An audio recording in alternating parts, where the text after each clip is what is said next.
Breaking the silence, taking the dive in. Nikki pulling strings like she playing the violin. Made in his likeness, radiant vibrance. Give him all glory, ain't no way to deny it. She gon' make you laugh, she gon' stimulate your mind. Making things shake, she ain't into wasting time. They can come close but can't imitate the grind. Got a different way to illustrate and innovate designs. BTS podcast, gotta watch that. Teaching us the game, that mean Nikki got class. If you watch it once, you gon' wanna stop back. This an opportunity that you cannot pass. Unleash your inner voice, cause better days coming.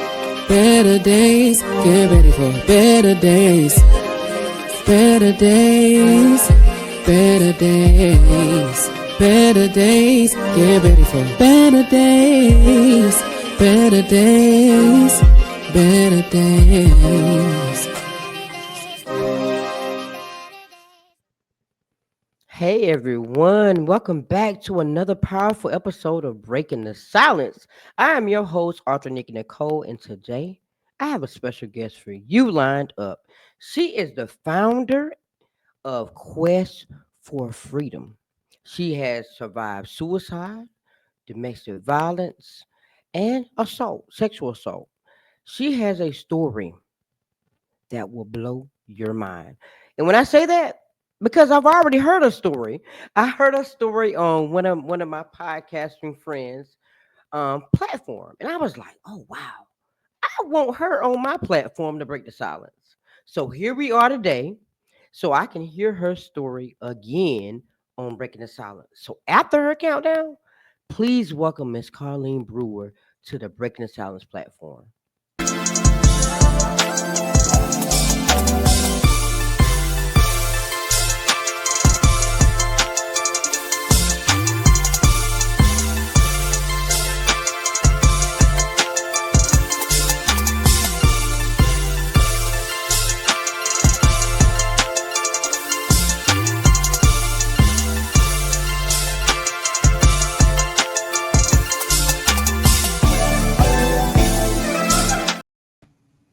Hey, hey.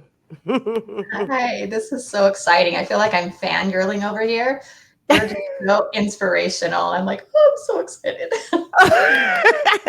How you feeling today? I feel good. I was a little, started getting a little nervous. Just I think it always kind of happens, but especially just with my story and where I came from and just even being born a female, I wasn't allowed to have a voice. I wasn't allowed to have an opinion. I wasn't allowed to be educated. And so sometimes, going and speaking is you're standing, you're standing against all those things that were spoken over you and all those things that tried to come against you to keep you weighed down. Absolutely. Ain't no need to be nervous. It's just me. Yeah. It's just me. So tell everybody in a short version, who is Miss Colene Brewer? Ooh, that's a great question. I think I'm still discovering that. I feel like I've worn many hats, right? I was a wife. I've been single for about 20 years, survivor of domestic violence, survivor of childhood molestation, and then sexual assault also as an adult. Mental health survivor. I'm an advocate. I work with legislation to help strengthen victims' rights in Idaho. But my favorite title has been being a mom. I had 5 kids. It's a little tough, since I lost my son, still trying to figure out how to answer that. But I had 4 boys and a daughter, and my baby girl is going to be 22 in a couple of weeks. And so I kind of feel like I'm rediscovering myself all over again because, okay, I was a mom and I was this, and that was just such a huge identity that things have kind of been stripped away now. So I'm learning who I am. I'm funny. I had my first improv performance a couple years ago. Never thought I would be able to do something like that. Just had my first red carpet event in May for a short film that I acted in, and I was a production assistant. And yeah, and I love writing. I've been published in New York Weekly, and yeah, so creativity has just been my safe space. Okay, And congratulations. Okay, I see you now. But you know what though? I think that in some type of way we're always still finding ourselves. Because you know what? When we're young, we grow up, we say, I want to be a doctor, I want to be a nurse, I want to be this. Then when you get to the point of being grown, you're like, nah, I don't want to do that no more. I want to be a journalist or I want to be a singer. And then you say, well, okay, being a singer is not gonna pay the bills.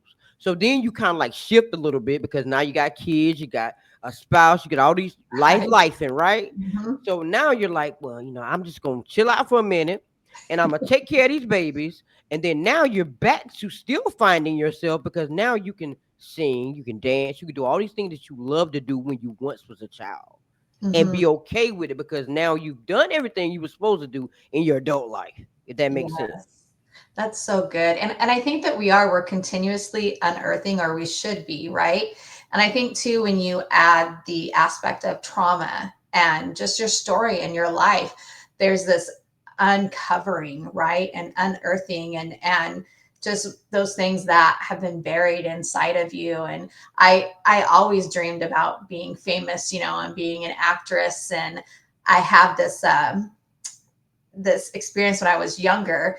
We would go outside to play hide and go seek, and one day we had grapevines that grew alongside a fence, and I was able to find an opening into that. And nobody could ever find me. I would wait till everybody went inside before I came out. But what happened is I could be outside without fully being outside. And I had the fence on one side and the vines around me. And even now I can see the sunlight shining through the openings of those vines. And I would sit there and I would just create. Like I wrote plays, and I would, organize everything and make invitations and do all that. But that was my safe space. And really, what I learned is that became my holy ground. And I Mm, still carry that with me to this day. But now it's also about learning to lift that grapevine, and who do we allow to come in and sit? amen. Whew. But you know what? It takes time to get to that point too, because you get hurt over and over again, Mhm. and then you start realizing that everybody, my mom used to tell me all the time, everybody ain't your friend. And Mm. I didn't believe that. I wanted everybody to be my friend. Right. No, I agree, right? I mean, I can walk into a grocery store and somebody can tell me their entire story, or business was super hard for me because I'm like, well, wait a minute, but we're friends. Oh, this is business. This is different, So no, Mhm. I completely understand that. I think it's because you have that heart for people. Yes. And so that's Yes. birthed in your relationships. Yes. So now, when was the moment where you said, you know what, I want to tell my story and I want to help somebody with my story? Because I've been through some things in my life I haven't really fully disclosed yet, but Okay. I'm getting to that point where I'm letting go. But it's Hmm. hard for you to go back and dig back into that trauma and bring it back full force. So, Hmm. what made you want to say, you know what, I'm going to go back and I'm going to bring this back to surface and I'm going to tell the world about it? Yeah, I think for me, it was my kids. I had four boys, and then my baby girl. She's the last and the youngest, but I knew that I wasn't just raising boys today. I was training men of tomorrow. And so, how do I do that? If I'm so hurt and wounded by men, right? How do I do that? And so, honestly, a lot of it was my kids. They were my lifeline. They were my oxygen, and they're why I got up. I mean, even leaving the abusive relationship, the abusive marriage, I didn't do it for me. One night we had gone to a play at the school, and my son was a preteen, having an attitude, wouldn't sit by us, got my feelings hurt. And when we went home, there was this argument, and he ended up breaking down. And he said, Mom, I can't do this anymore. Please leave him. I'll go get a job. I'll work for my uncle. I'll drop out of school. I'll just whatever I need to do, like just leave him, Mom. I can't handle this anymore. And here I am sitting there talking with my son, holding him. He's, 12, 13 years old, and he's crying. And then all of a sudden I flash back to being his same age, sitting on the stool at the breakfast counter, talking to my mom. Mom, please leave him. Mom, I can't handle it anymore. Mom, I'll quit school and I'll get a job. I'll work and I'll be able to pay. My mom had a ninth, 10th grade education. She had 9 kids. And then you throw in the religious aspect of it. We had this cult that we grew up in. And so there were so many factors with that. But that night, I decided I was going to do whatever I needed to do to get free. Not because of me, not because I thought I was worth it. I didn't think I had any value whatsoever, but I knew that my kids had value. And I knew that I wanted them to have a different tomorrow. Well, the law of reciprocity is every seed produces after its own kind. So if we want a different tomorrow, we have to plant a different today. Right. So Right. that was my turning point. And I went to real estate school, was going to work for a builder, and then he forbid me to get my license. I passed my state and local licensing and everything, and he forbid me from getting that. So any way that I had to try to build us up, right, or rebuild us, or take something to have something for us, so that, because I had already been divorced once before, so I had 3 kids from my first and 2 from my second. I thought, okay, no, this time I'm going to be smarter, right, and I'm gonna be able to set things up for us and have a future. And he would steal the money if he found out I was hiding it. And yeah, but I just said, whatever I have to do, from this moment forward, whoever I have to cut out, whatever decisions I have to make, they are worth it. And that night, just sitting there with my son, I just remember when I first found out I was going to be a mom, and I thought, my kids are not going to have the same issues that I had. They're not going to struggle with whether or not they're loved. They're not going to struggle with their self-esteem. They're not going to struggle with being abused. But I did what I knew to do. And that moment when he said that, and I flashed back, here's my full circle moment. What am I going to choose to do with that now? Because I'm sitting here as a mom listening to my son. And I remember being a daughter pleading with my mom and wondering why she wouldn't leave, why she wouldn't make a different decision. And then I'm also a wife being abused.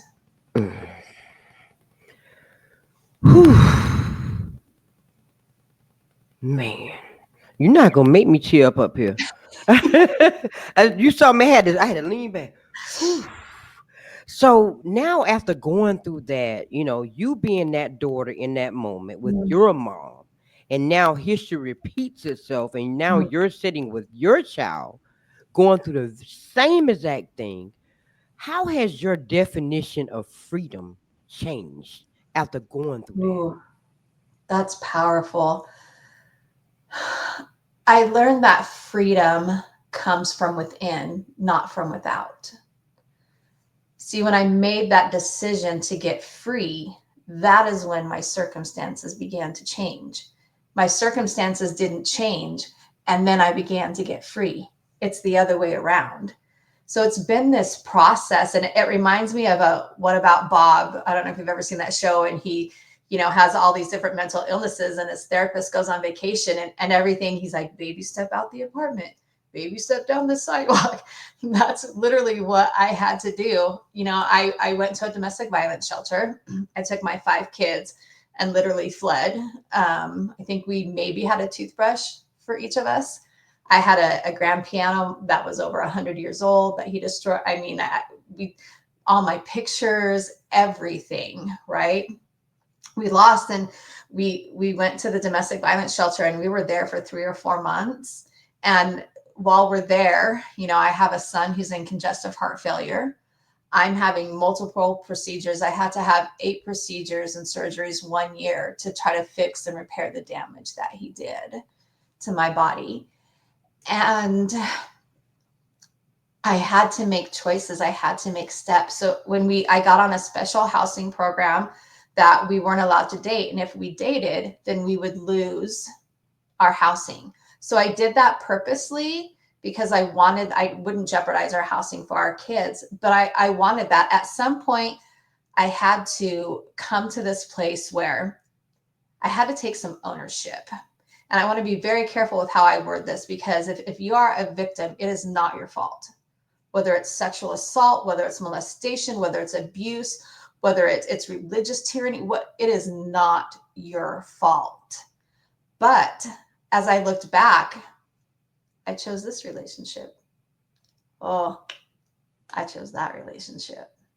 So I had to switch my cry and my plea, really, my prayer from why did this happen to me to what was so broken inside of me that allowed this to happen in the first place. That's the freedom, because when you take ownership, right, of your victimization, you don't ever have to go back there. You don't ever have to be a victim again. You can own your decisions. You can own that pain and begin to baby step it out. And I did things, I mean, we're talking practical things here. The first time I was alone, my kids were at school and my daughter was on a visitation. And really, I just wanted to light some candles, take a bath. But I kept thinking, okay, what would somebody tell me to do? Right? Okay, somebody would probably tell me that I should go out because, I'm a single mom with 5 kids. I should probably take some time and go out. So I drove to the mall. Well, and at that time, I didn't have all the understanding of PTSD and triggers and trauma and all that. And I would have panic attacks. I couldn't even open my door. I couldn't open the van door. I just sat in there. And I ended up going to the mall and to my house back and forth 3 different times before I went home. And I sat in the middle of the floor on my knees crying. I didn't know how to make a decision. I couldn't trust myself to make a decision. I would ask my kids, what would you want for dinner? Because I couldn't make a decision. Or people would say, oh, hey, do you need some blankets or do you need some towels? What's your favorite color? I don't know. I couldn't make those decisions. So again, I made that choice that day. Okay, whatever I have to walk through, swim through, climb over, hike up, I'm going to do it. It's torment. It's absolute torment. And so taking back that ownership, the other thing that I did was I kept waiting for somebody else to validate me. I kept giving the pen to somebody else, right? Okay, if they say I'm worthy, then I'll be worthy. If they say I'm good enough, then I'll be good enough. Oh, if I'm famous, then I'll be loved. Oh, I'm not thin enough. Oh, I'm not pretty enough, right? Never enough. Well, here's the thing. Whenever you allow somebody else to determine your worth, you will automatically depreciate. Yes, you're right. But you know what? That goes back to knowing who you are. And a Mm-hmm. lot of us, whether we want to admit it or not, we suffer with that Mm-hmm. because it took me a while to really know who I am. Mm. And once I realized who I am and what nobody gonna be able to tell me nothing different, I Mhm. took off. I took flight. Right. Well, and that's when you soar, right? Because all of a sudden, everything that was your anchor and that was weighing you down is suddenly gone. So you Gone. can soar. I Gone. remember, gosh, it was a lot of years ago, but the former mayor of Nampa had his State of the City address, and he called me up and he said, "I want to honor you for your volunteer work and your work with the victims of domestic violence in our community." And I remember standing up there on stage, and I had my 5 kids with me. I literally asked myself, "Will you write notes for my kids so I can take them out of school?"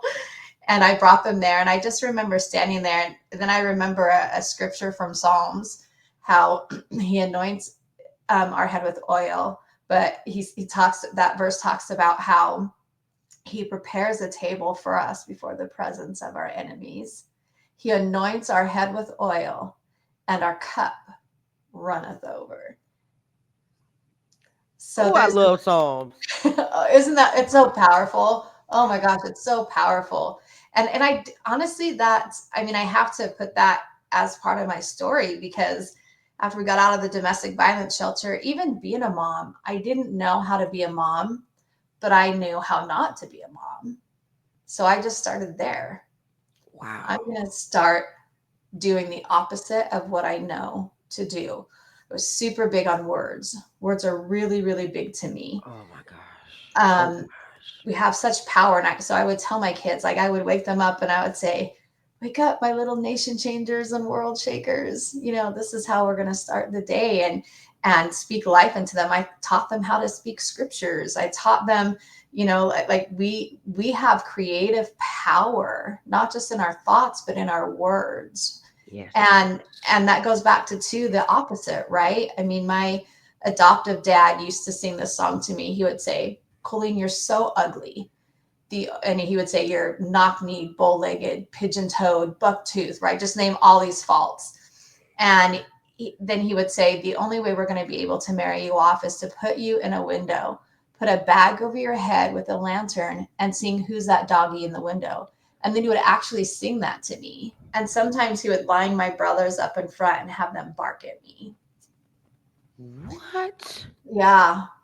Yeah. That's Um, horrible. so I grew up with that, right? I grew up with, I mean, if you could cut somebody down the most, then you're the funniest. And it just always being the butt of the joke and being made fun of. And so the insecurity and not enough was there, even being born a female, because in the religion that I grew up in, we weren't allowed to be educated. We weren't allowed to work. We weren't allowed to have a voice. And, if he beats you, he beats you. That's just what it is. And um and then so of course I got with men who did that, and I started making myself throw up. My mom taught me how when I was about 13 or 14, because my older brother, my brother just under me, and myself are from my mom's first marriage, and he gave us, I was about 6 or 7 when he gave me up for adoption. And so my stepdad adopted us, but all my other sisters took after my mom and her build, and I took after my dad. So they would like hold up pants and stretch it and go, I think these may be big enough for you. So my mom taught me how to start making myself throw up.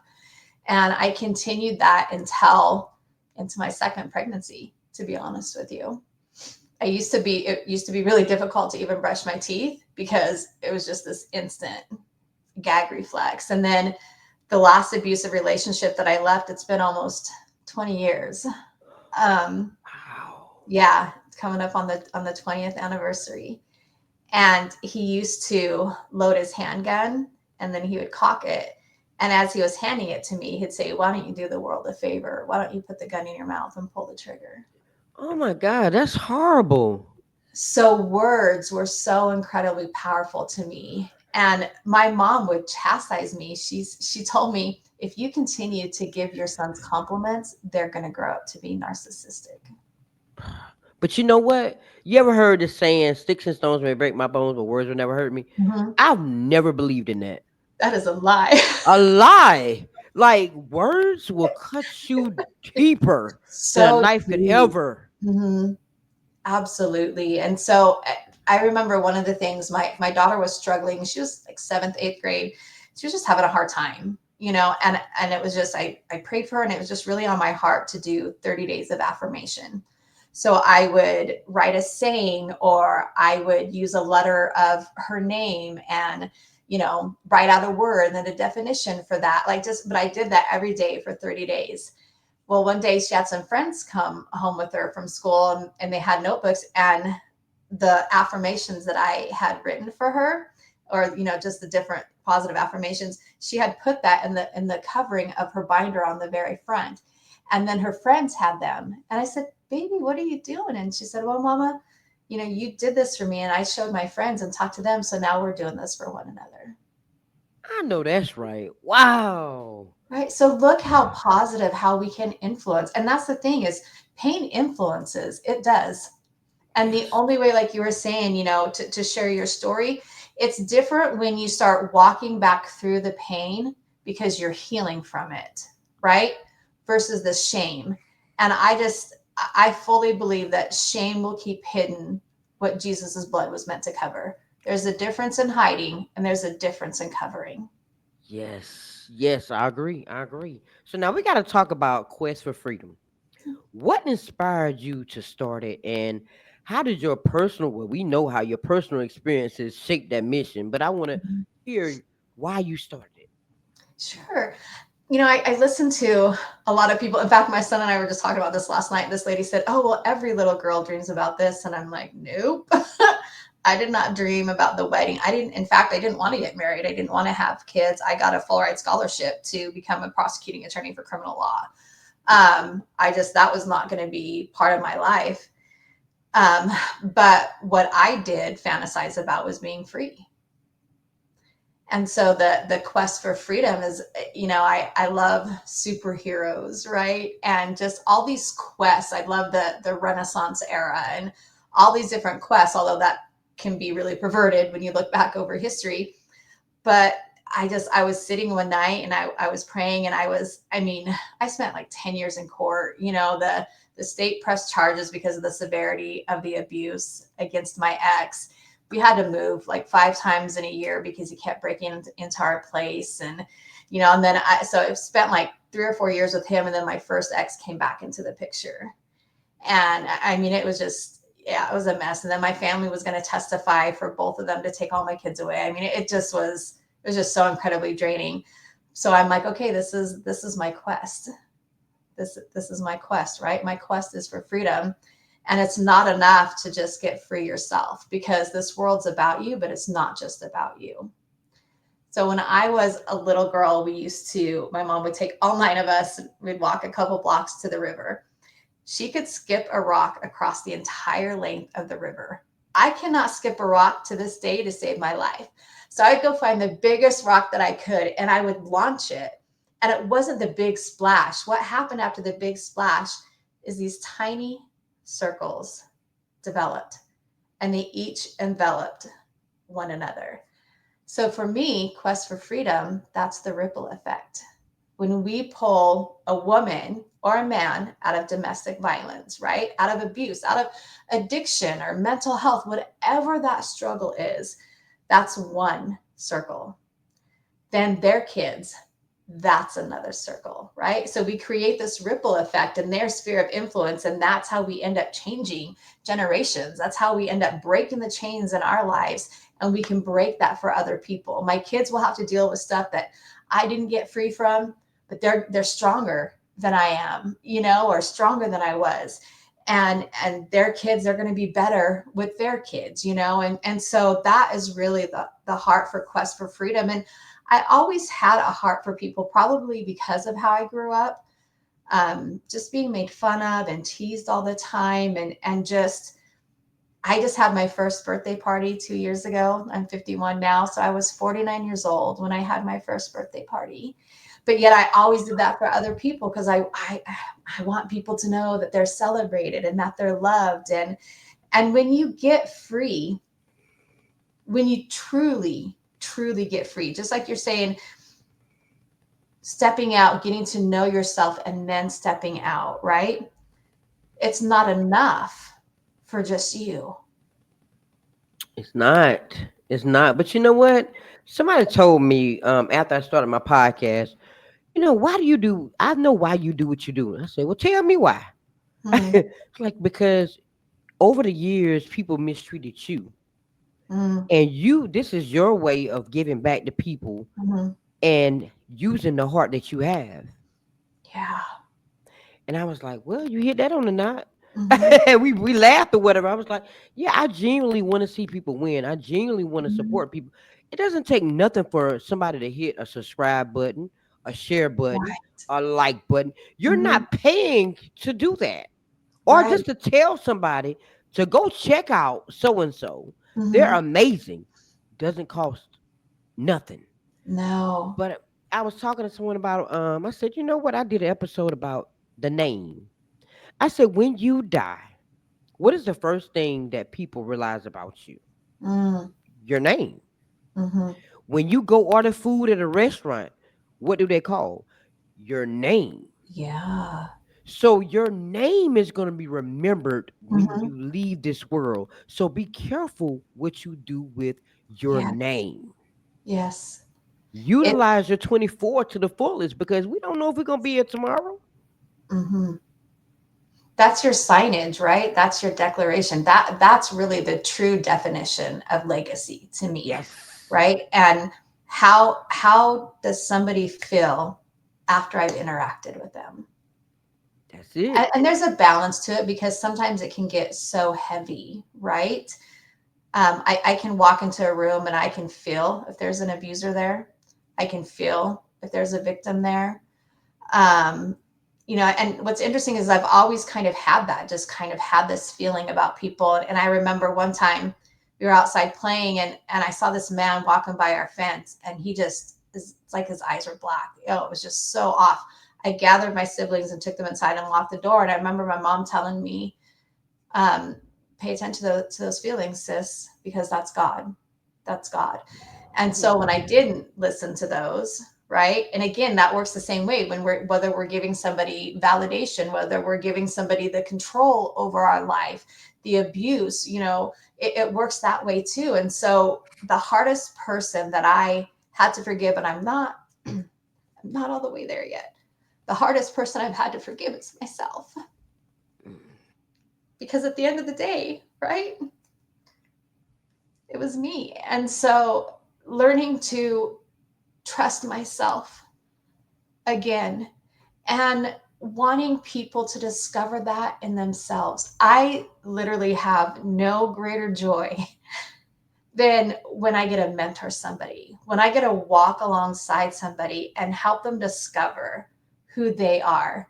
To me, there is nothing better. And we were talking before we started filming, and one of the things that was first told to me about Quest for Freedom is they said, well, what celebrity do you know? Well, who can authenticate you, right? Like who's famous and has money because if you don't have that, it's not going to work. And it's interesting how we can get off in those areas, right? Because when I shared about being honored by the mayor, I remember talking to my pastor and I said, I'm telling him everything that he's doing and what's going to happen. And then I said, I'm finally somebody. And he stopped me and he said, you still don't get it, Colene.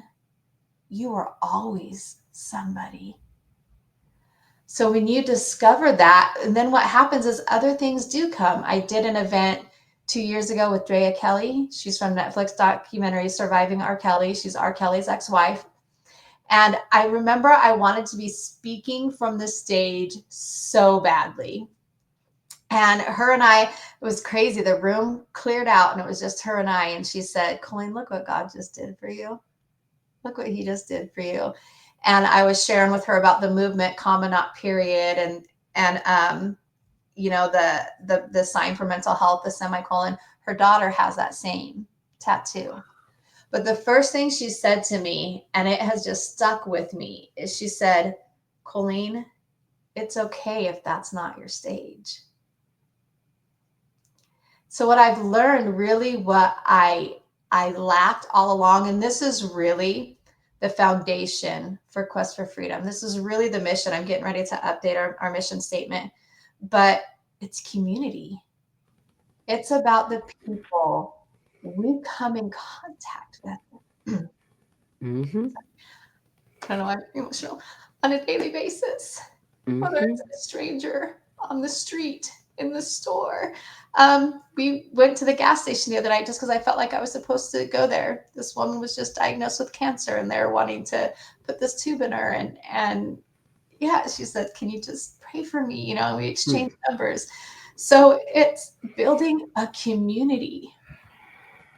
Like when we did our benefit concert last year, listening to the different artists and these young people, right? Trying to find their way and trying to break away from the norm and just be original and love, regardless of your sexuality, regardless of the color of your skin, regardless of your religion, regardless of your station, regardless of all of that, just creating this community where we can be safe. When I got the phone, so my son, October 17th, 2022, at 10:27 p.m., I received a call.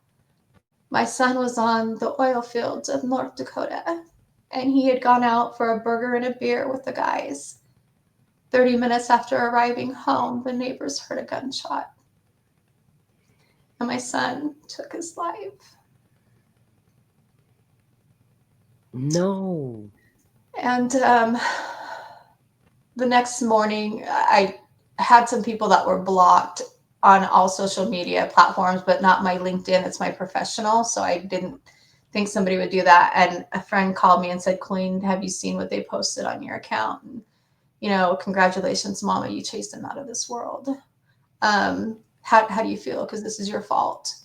You should just kill yourself too. And I remember that night, just, I understand travailing now. I understand, I think it was Hannah that refused to be comforted because she couldn't get pregnant, right? In the Old Testament. And she said she refused to be comforted. And my son actually talked to me a couple months ago and he said, Mom, do you know what I remember most about that night? And I said, for me, it's the phone call, but I'm the one that got the call. I don't know what you remember. And he goes, but I remember most about that night are the sounds that came from you. He said, I never heard those sounds come from you, and I didn't know a person could make those noises. So after I was just on my knees and I'm just weeping and crying. And I said, God, if I err on the side of anything through this process, I will err on the side of love. Let me show your love through this. So the next couple of weeks, I kept having this thought, don't put a period where a comma belongs. And really that's kind of the essence of my journey, right? You can start again. You can add another sentence. You can turn the page. You can put the book down and go get another book, right? No matter what your situation is, no matter what you're struggling, if you can understand that it's only a moment and it is not your forever. So don't make a permanent decision in a temporary situation. So that's where the movement #comma not period came from. And then the other thought that I had was a story in it's in Matthew, Mark, Luke, and John. When Jesus was carrying the cross to Golgotha, there were hundreds, if not thousands, of people on the streets that day. But only one man was called out to help him carry that. Why was only one man called out? And are we that one man?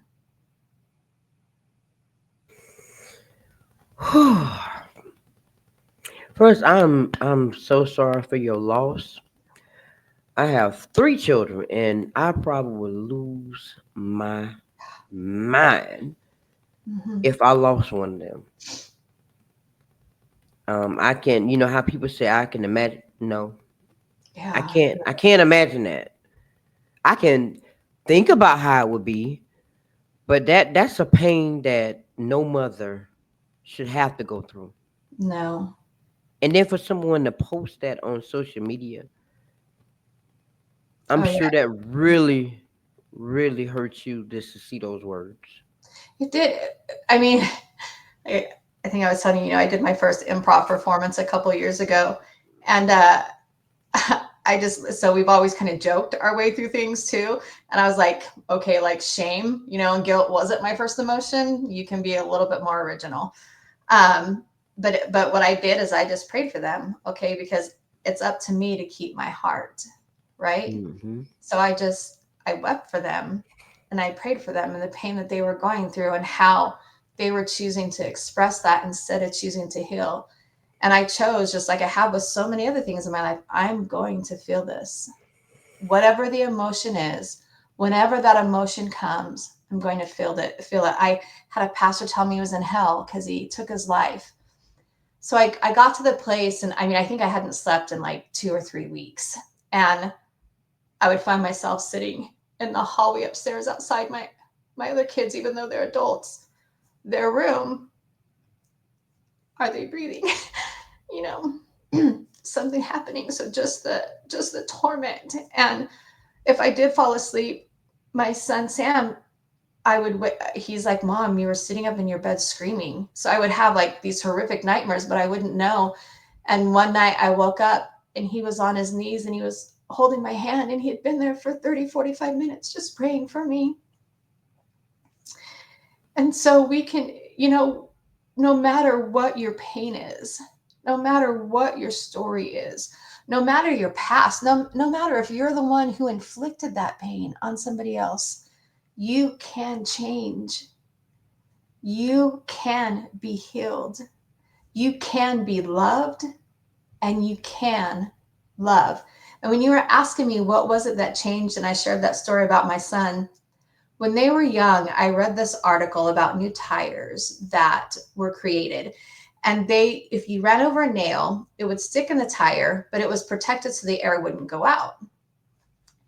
And what they compared that to is love. Okay, so if you build this wall up around you, love won't come in, but love won't go out. So if love doesn't go out, then my boys are not going to know how to be loving men. We have to make those changes so we We can do. impact the next generation. So we can, this is how we change our communities. This is how we change our cities and our states and our churches and our schools. It's by doing that. Let's create this safe space that is authentic and vulnerable. And that's why I share, because one, the shame, right? The shame just can bury you. And it's hard when you have somebody like, oh, this is your fault that your son killed himself. I had another person tell me, well, he was 50% neurologically yours and he didn't make it out alive. You won't make it out either. You should just kill yourself. So after like 3 or 4 weeks of not sleeping, I just got on my knees and I said, God, I need to hear from you. Because at this point, it doesn't matter what anybody else says to me. I need something from you. I fell asleep and I had this dream, and we were up in the mountains, and I didn't know all these people. There were all these people in this field, but my son loved the mountains, and he was on the other side of the field, and I kept trying to get to him, and I couldn't get to him before he was gone. And then I ended up at a cabin, and I opened the door, and he was standing inside there. He had these red skinny jeans that he cut off into shorts. And he would wear this gray long sleeve sweater with it. And he was standing there in that outfit. And he had this smile that would light up the darkest room.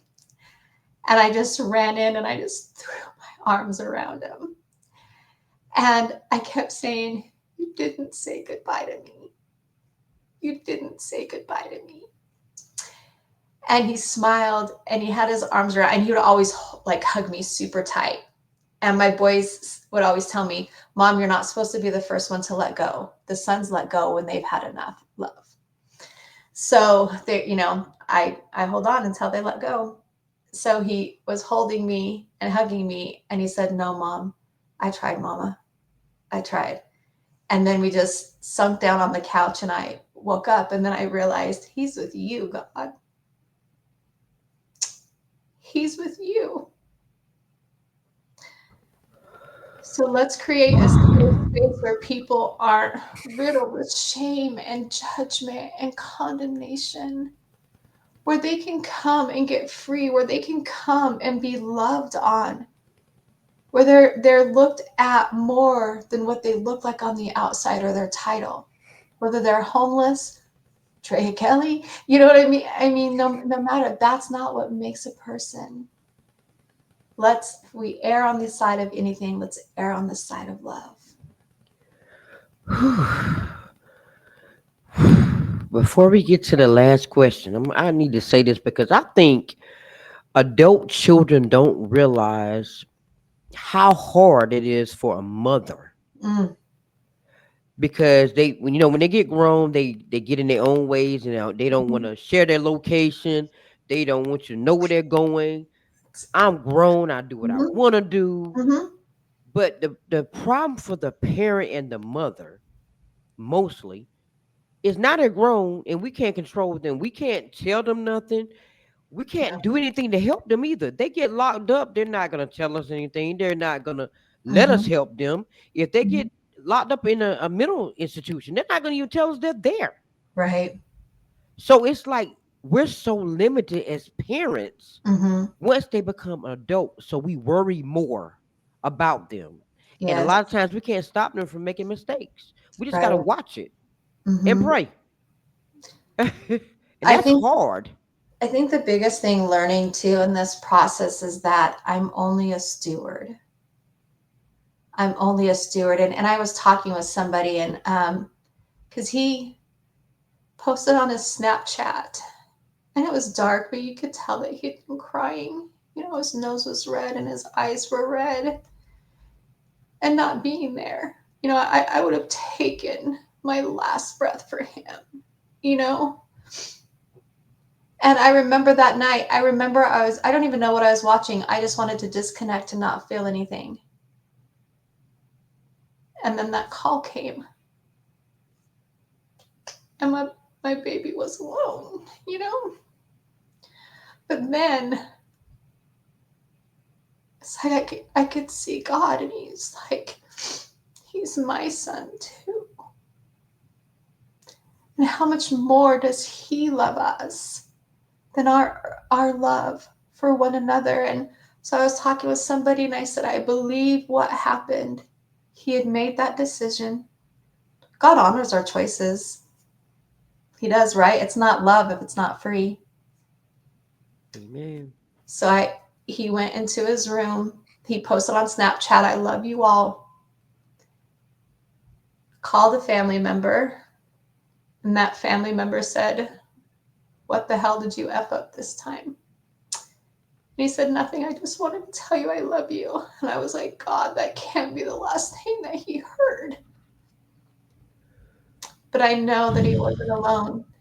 And I think for a moment, that veil dropped and God was there. And he was there to welcome him into his arms.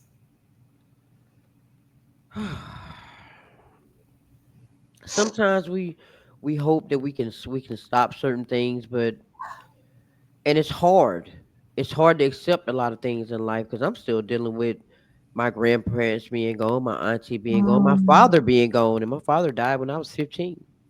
Wow. Sometimes I think you never heal. I think you just learn to just keep living. Mm-hmm. That's it. I think there's things in this life that we will get through, but we'll never get over. Yes. And honestly, when you have a loss like that, nothing should feel it, right? I mean, and there's not anything that can.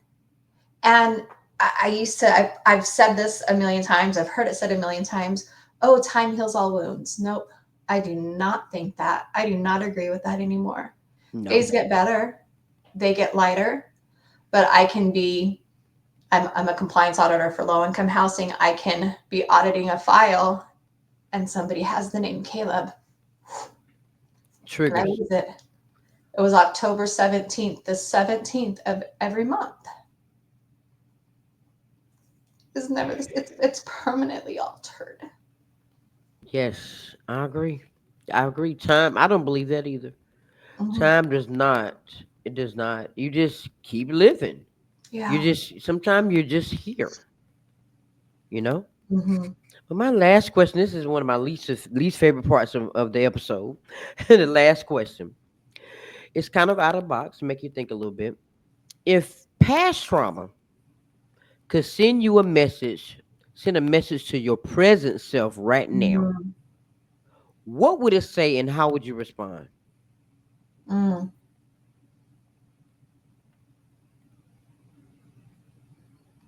I think if past trauma could send a message, it would be, don't give up. You're worth it. Don't give up. Love it. I love it. So now this is the moment where I give you the spotlight. So I'm going to do the countdown. After the countdown, give somebody some kind of advice in this moment. This is what I call the 30 seconds of fame. Mm. Some kind of advice on how to move forward even after loss and after going through so much, and how to overcome, because a Mm. lot of people out there are still struggling and Yeah, they're still trying to figure it out. And also absolutely. tell them how to get in touch with you for Quest for Freedom and anything else you want to tell that's coming up after the countdown. It's gonna be up you up here by yourself. I have to tell this every time because they be up there looking for me. So You're you like, gonna where'd be up she there by go? here. Where did she go? Am I still in the studio? You still here? So after the countdown, you're gonna be on the stage by yourself. Okay. Okay. All right. Hey, if you're still watching this episode, first of all, thank you. That means something I said or my guest said is connecting with you. So while you're here, go ahead, hit that subscribe button and tap the bell so you never miss another episode. Because there are going to be more real, honest, and healing conversations coming. And I love for you to be a part of it. So if you ever felt like you were alone and nobody gets you, trust me, you're not alone. This space is for you. All right, let's get back into it.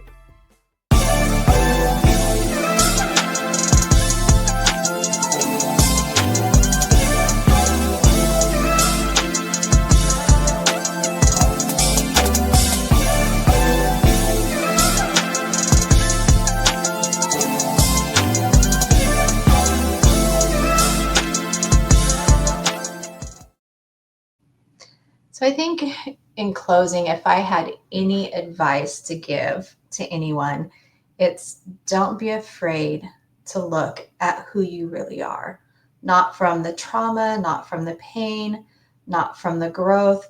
The only way that I can explain this is I had this vision one time, and if you picture like a kidnapper's house, and if you open the door and there's a staircase that goes up to the right, at the end of the hallway on the left hand side, there's a bed and it's disheveled, and there's white noise on the TV. But in the closet underneath the staircase, if you open it, there's this little girl in there. Her hair is disheveled, uncut, unkept. Her face is dirty, and she's wearing a potato sack. For it's like a potato gunny sack as a dress. And you can feel everything within her that she wanted to jump up and run out of that. But instead, she just curled up into a ball into the corner. And a few months ago, I actually kind of had that vision again, only I saw this little girl standing at the foot of my bed, and I was trying to not look at her, and I heard, embrace her. I have to love the parts that nobody loved in order to love other people who don't like their parts and don't like what they've been through and don't like who they are. So don't be afraid to really delve into who you are. Don't be afraid to go back to that inner child who is still longing for acceptance and longing for love. Be the person you always wanted, but you didn't have. That's going to bring health and healing to you. We are preparing right now for our third annual benefit concert. October 17th, 2025 will be the 3-year anniversary of my son's suicide. So we have the movement hashtag comma not period. And our mission is not one more mother that has to cry herself to sleep because her child took their life. Not one more wife or one more husband who's being abused or being beaten. If you find yourself in any of these situations, please reach out to us. Quest, QUEST, the number 4, freedom.org. We have resources that we can connect you with if you want to be a part. We have t-shirts that I designed that we sell as fundraisers. We were just able to help a single father who was leaving an abusive relationship. He was stabbed by his wife, and we were able to purchase diapers for his kids, a mini fridge because the landlord wouldn't fix the refrigerator, and food and everything for the month, hygiene products. And after we got everything dropped off, he looked at me with tears running down his cheeks, and he said, now my kids can have milk in their cereal.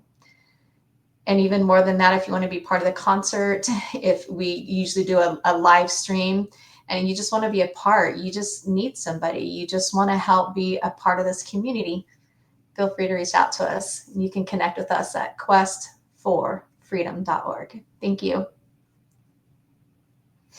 Well, thank you so much for allowing me to shine the light on you and hear your story so you can break the silence once more.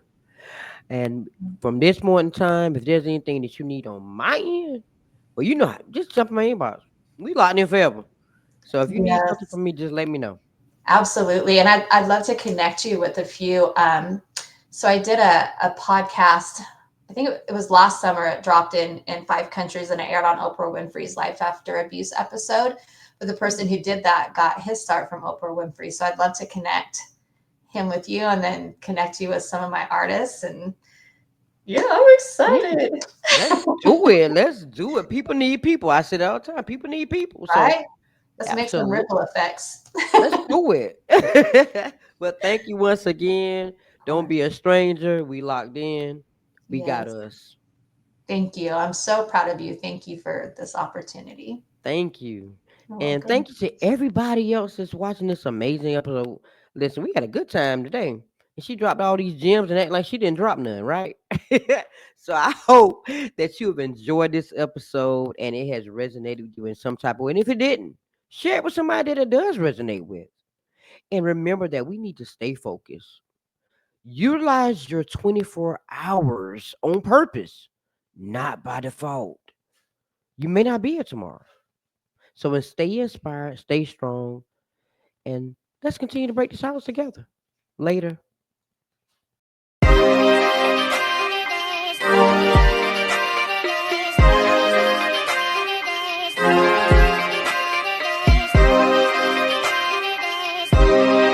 Better days, slowly but surely it's a better space that'll waste my mind, so I meditate till I levitate, I elevate when I learn not to hesitate no more, keep moving forward, chase my goals and focus more towards it, hate the lows but I need those to flourish, place my goals in front, that's what's important. So I ask myself what inspires me, breaking out of my shell, feeling yo shot quiet me, and now I'm breaking the silence like I'm Nick in the cold, let's go. Promise you gon' see better days. Gotta keep going till you see them. Promise you gon' see better days. You gotta keep going till you see them.